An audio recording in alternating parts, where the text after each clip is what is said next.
What is up, guys? Welcome back to the channel. My name is Dylan, aka Lunatunes, and today we are talking about some From Software goodness. But before we get into the true topic at hand, I do want to give a little bit of context as far as my relationship with From Software, because it got off to a rocky start with Dark Souls 1. I do still remember purchasing Dark Souls 1 within the first week of its release. Even the GameStop employee behind the counter warned me of the challenging experience I was getting myself into, but at the time, there had never been a game quite like Dark Souls. So, well, I guess there is Demon Souls. So warning be damned, I took that puppy home. And about a week later, I brought it right back. Dark Souls 1 kicked my but I was totally lost as far as the navigation, what is equipment load, hell, even upgrading my character seemed excruciatingly complicated. I didn't give the series another chance until 5 years later with Dark Souls 3 in 2016. Dark Souls 3 was my entry point. I totally meshed with the game. I loved the art style. I looked up a few guides just to teach me how Dark Souls works, and upon completing that game, I truly felt like I was part of a small club. You know, I was crazy enough to push through Dark Souls 3, this grueling, difficult, punishing experience, and I don't know if I'd ever felt more accomplished upon completing a game. And since then, I've completed every From Software title from Demon Souls to Elden Ring. Well, all except for one.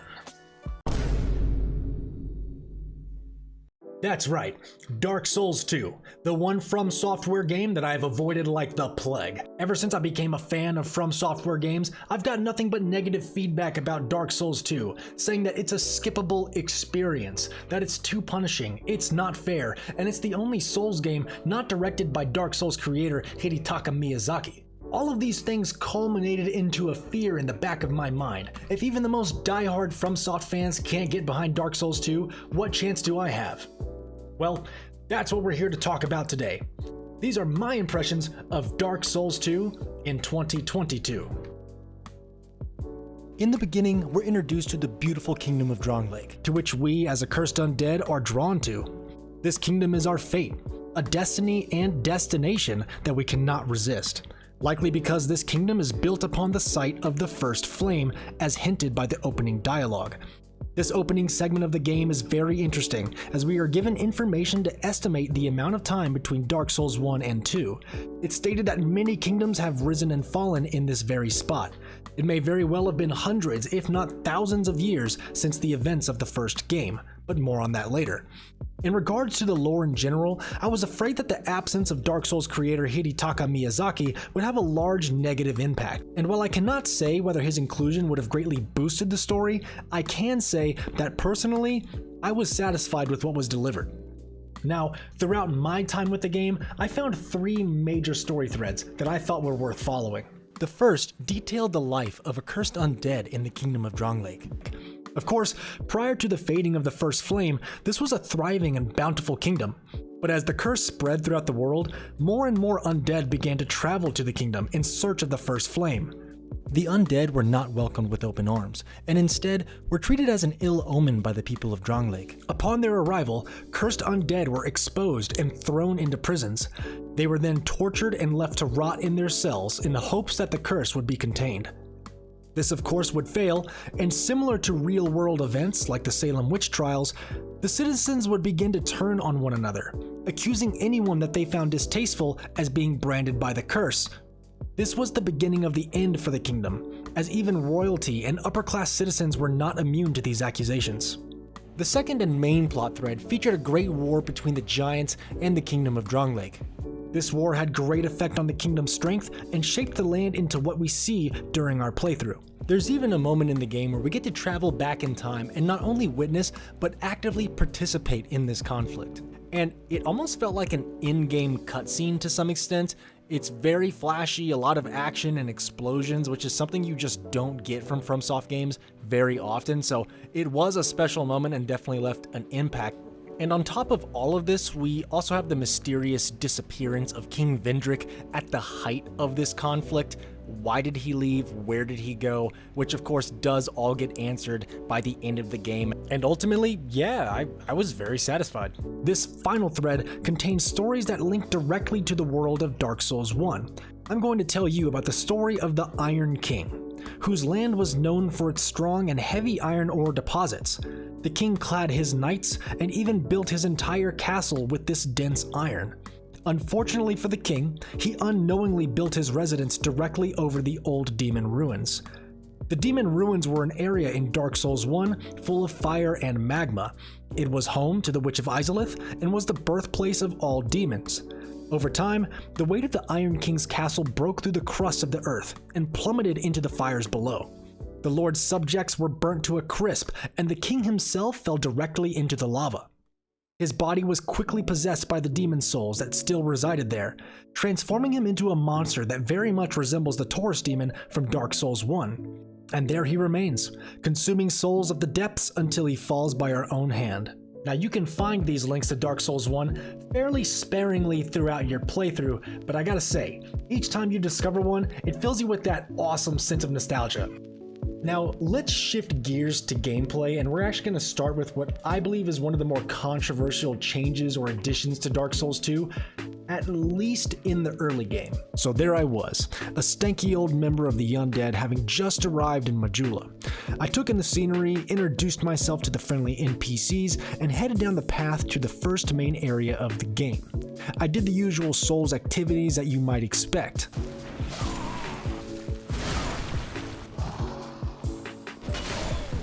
After the respawn at my friendly neighborhood bonfire, I noticed something. It would appear that a portion of my health bar had been locked off. I was initially startled by this, but then quickly remembered my time playing Demon Souls, which also had a mechanic just like this. It wasn't my favorite mechanic from that game, but I made it through nonetheless, and that gave me the confidence I needed to press on. So I did just that, inching my way forward through the fort, inevitably suffering more deaths along the way. It was then that I started to feel that something was off. The enemies felt as though they were getting stronger, or was I the one getting weaker? Their hits dug into my health bar mercilessly, sometimes killing me in only 3 to 4 hits, which had not been the case just a few minutes ago. As I rose once again from my bonfire, I finally took notice of the truth.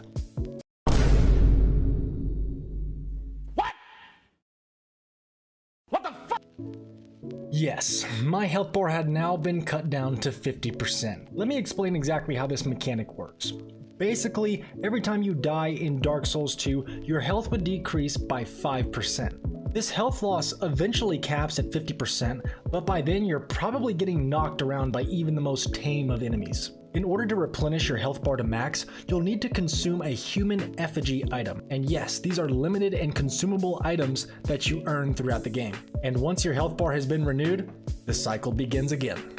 Now, as a seasoned FromSoft player, I didn't let this mechanic change the way in which I approached Dark Souls 2. My many experiences have taught me the importance of exploration, experimentation, and the inevitability of death in these games.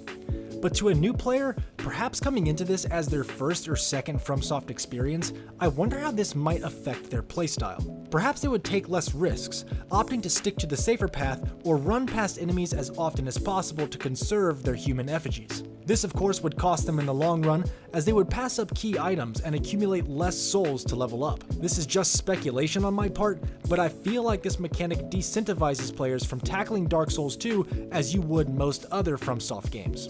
Now, to play devil's advocate, there is a ring you can find fairly early on in the game that changes the health loss cap to 75%, making this mechanic much less punishing. I also finished the game with over 40 human effigies in my inventory, so the game definitely provides more than enough of these items. But early on, there's just no way to know this, and you feel like you're at the mercy of the developers for a while. Next, I'm going to comment on these big old beefy hitboxes, cause boy, they are way off sometimes. And in a game that requires tight controls and precision, I question how this even made it through playtesting. And this last clip where I get stabbed through the chest, I'm not positive if that's a hitbox issue or an animation issue, but it was hilarious, so it stays. Another wonderful feature to Dark Souls 2 is the ability to be killed during fog door animations. No longer are you impervious to pain while traversing the fog. Another change to the Estus Flask is that it heals over time rather than the instant heal from the other Souls games. The animation to drink your Estus is also pretty slow, so you have to be extra careful when you decide to pop it.